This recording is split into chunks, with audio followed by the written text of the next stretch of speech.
যদি প্রতিবাদ না করতে পারতাম তাহলে আমরা মাদ্রাসার গন্ডি পেরিয়ে এই রাজপথে আসতাম না।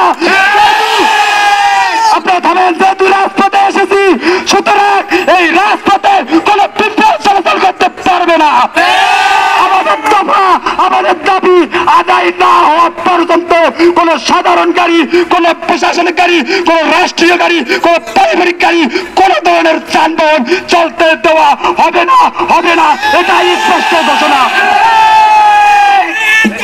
ছাত্ররা যখন একবার মাঠে নেমেছে, মুসলিম উদ্দিন সহ সগুরা থেকে প্রবীণ সহ আপনারা যারা অন্যান্য দলে পা চড়েছেন আপনাদেরকে স্পষ্ট করে জানিয়ে দিতে চাই, আমরা যখন রাজপথে নেমেছি সকল দুর্নীতি মুক্ত করেই ছাড়বো ইনশাআল্লাহ।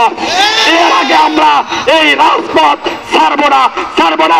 রাজপথ দখল করে যদি আমাদের দাবি আদায় না হয়, দরকার হলে সকল সরকারি বাসভবন, সকল সরকারি কার্যালয় ঘেরাও করবো, তবে আমাদের দাবি আদায় করে থাকবো ইনশাআল্লাহ।